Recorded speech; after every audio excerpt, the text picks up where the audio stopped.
everyone, welcome to Talk It Out. I'm Li Jingjing. The Chinese President Xi Jinping and the U.S. President Joe Biden held a virtual meeting on November 16th. This is the first time the two leaders met face-to-face since Biden took office. And actually, just a few days ago before this virtual meeting, the two leaders also signed a joint declaration at COP26 in Glasgow to deal with climate change. Many issues have been raised and discussed during this virtual meeting, such as foreign policies, trade, and climate change. So, does it mean this meeting between the two leaders will help to ease the escalating tensions between the two big economies? Joining me today is Carlos Martinez. He is the co-founder of No Cold War and also the co-founder and editor of Friends of Socialist China. So, Carlos, you've been a long time advocate for peace with China, no Cold War with China. So do you think this time the virtual meeting between the two leaders will actually ease the tensions? Well, there's certainly a welcome development.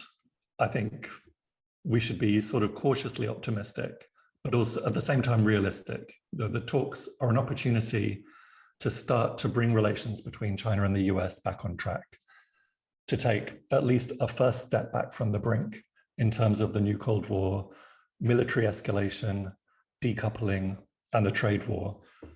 And I think the fact that the talks took place so soon after the Glasgow Joint Declaration happened, which itself was a surprise, are signs that Washington, or some sections of ruling circles within Washington, are having second thoughts about a new Cold War, particularly this escalation over the last 2 years. You know, the US, first under Trump and now Biden, I think has been attempting something similar to, akin to Ronald Reagan's sort of so-called full court press against the Soviet Union in the 1980s. There was an arms race, military threats, military escalation, support for dissident movements, support for separatism, demonization in the media, sanctions, the removal of preferential trade treatment, and so on.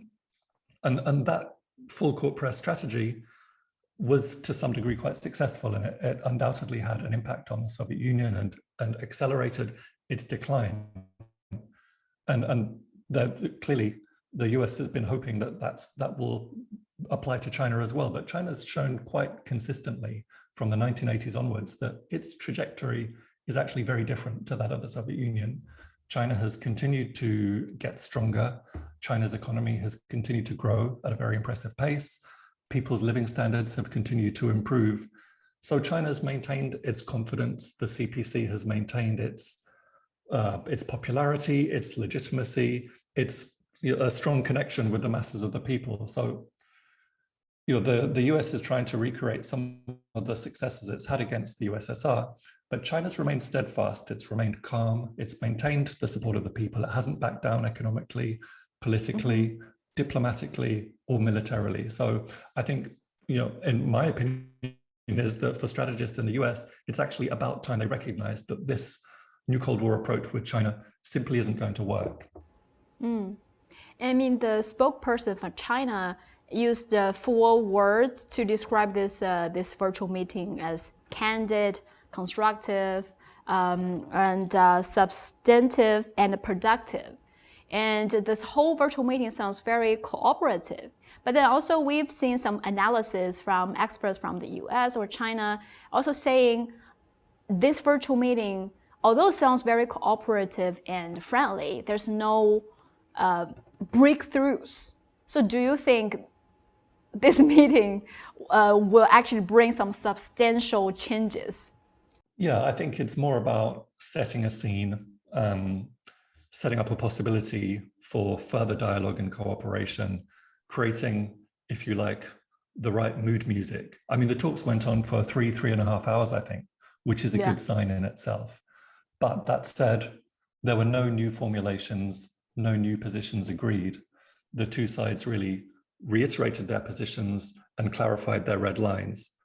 But the simple fact of having such a high-level discussion, returning to a mood of discussion and cooperation is important and positive, especially coming so soon after Glasgow, after COP26, after the joint declaration between the US and China.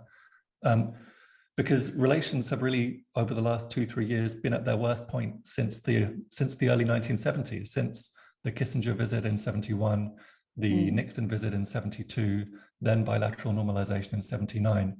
The relations recently have gone back to almost as bad or almost as bad as they were before that point, before the rapprochement, before normalization, which is obviously, in terms of global politics, it's a very dangerous situation, because actually collectively humanity has some very serious challenges to address that absolutely require the close coordination and cooperation of the two biggest economies in the world. During this talk, Biden actually said the U.S. is not seeking to change the political system of China and will not strengthen the alliance against China. And this sounds a very positive thing, and being featured by the media here, of course. So it's definitely being mentioned, being talked about during this virtual meeting. But on the other hand, I didn't see that on the readout from the White House. So apparently it was being discussed, but not being mentioned by the press release, the readouts from the U.S. side. So I'm wondering, how do you see the differences between the readouts from China and the U.S.? Yeah, I think on the Chinese side, there's complete clarity and message discipline within the leadership that,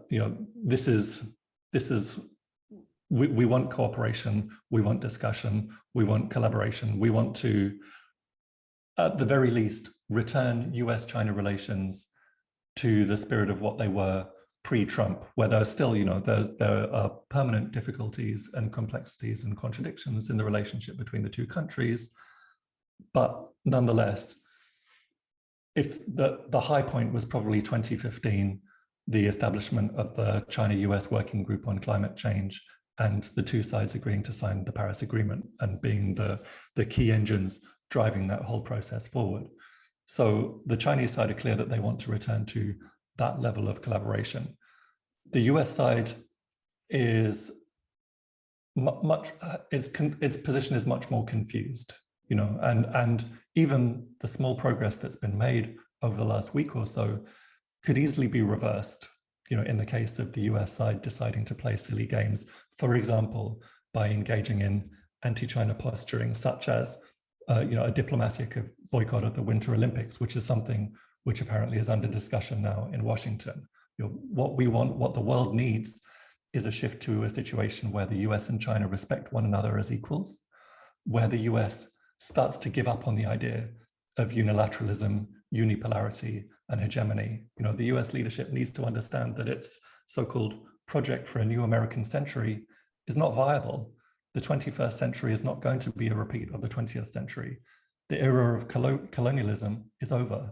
The era of imperialism and domination is coming to an end. So people of the world increasingly recognize that our future is multipolar, is multilateral. It's based in international law, in the United Nations, the United Nations Charter. It's focused on peace and dialogue and cooperation, non-interference, respect for the sovereignty of all countries, and respect for all countries' development process.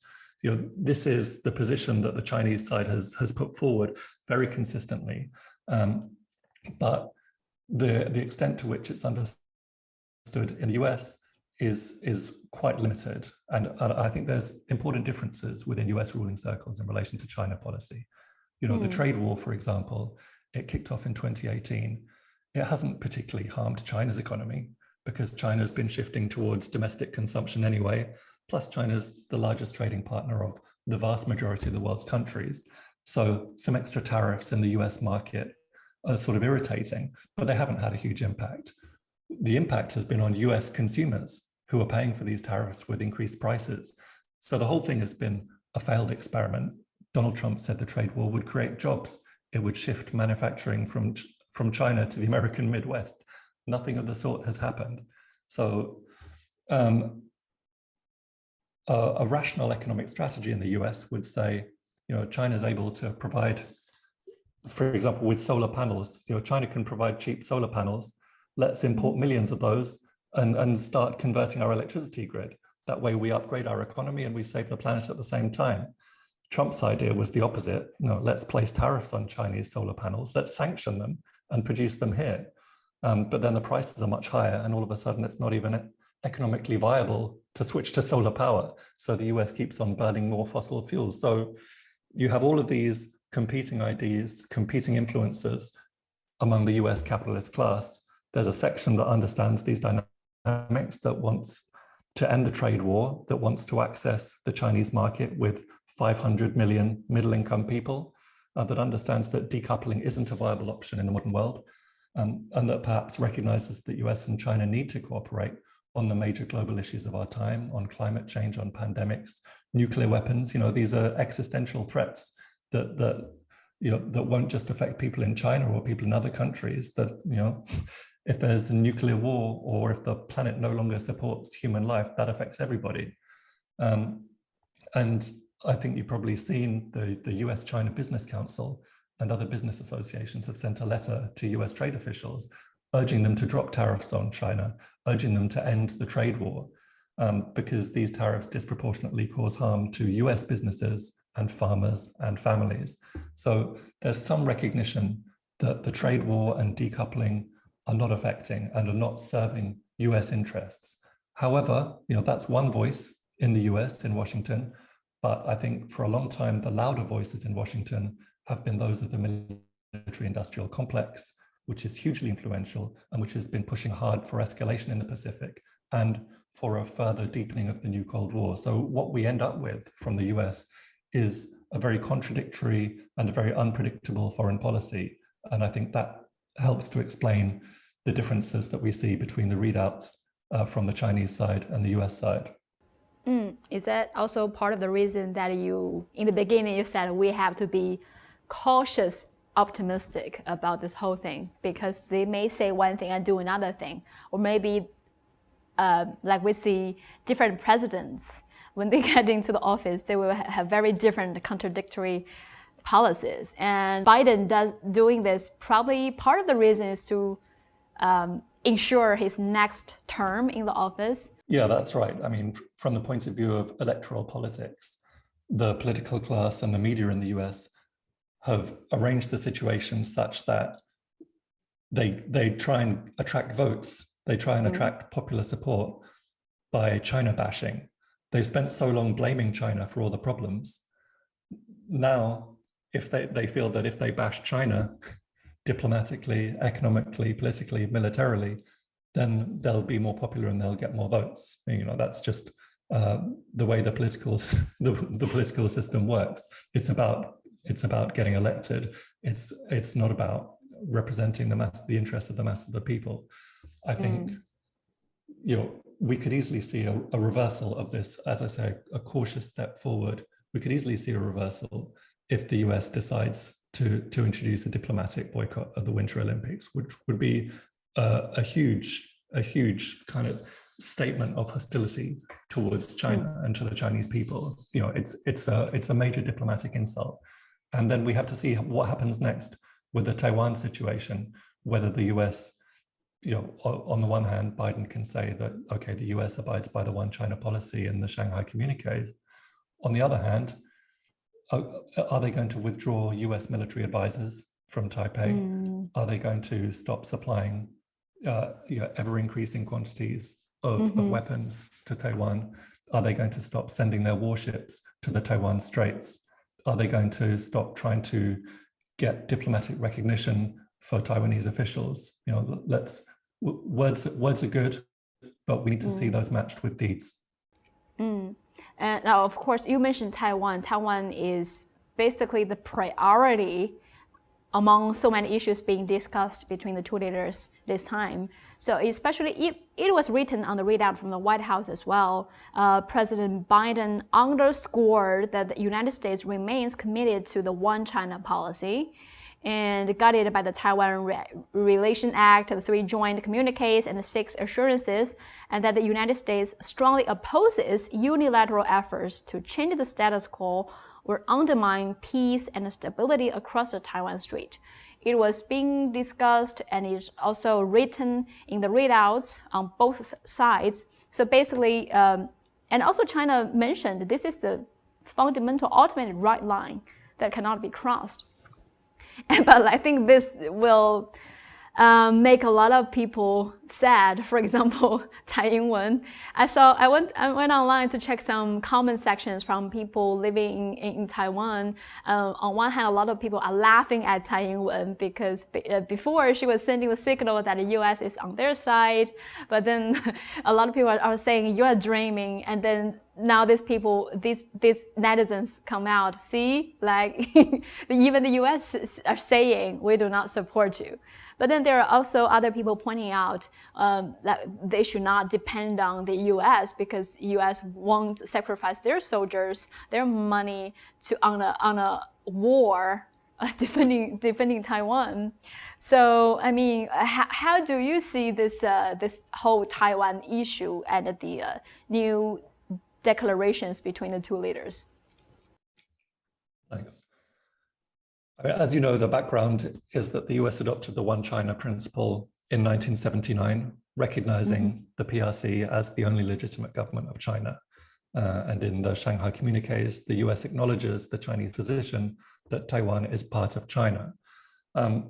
And deeds have never quite caught up with words when it comes to the US and the One China policy, but recently the situation has been deteriorating in quite a serious way, and the US has made a shift away from its commitments.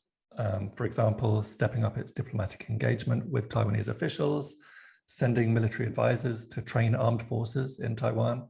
Both of these are a gross violation of the One China policy and therefore of international law. Biden has said that the US would defend Taiwan in the case of an attempt by the mainland to forcibly reincorporate Taiwan into China. Again, that statement from Biden, which he doubled down on, he repeated it, is a shocking violation of international law and of a long agreed protocol between China and the US. China's always been 100% clear that its policy is for peaceful reunification, which is, I believe, the desire and the demand of the Chinese people. Taiwan has been recognized as part of China since the 17th century. Everyone wants this reunification to be peaceful. Everyone accepts that it may require an extended period of time and need some patience. But of course, the mainland maintains the right to use force if separatist elements take action to declare Taiwan as an independent state and to make the division of China a permanent phenomenon. What country in the world is there that doesn't reserve the right to hold itself together by any means necessary? And the hypocrisy from the US and the supporters of Taiwanese independence is quite incredible. The US itself contains a number of island states.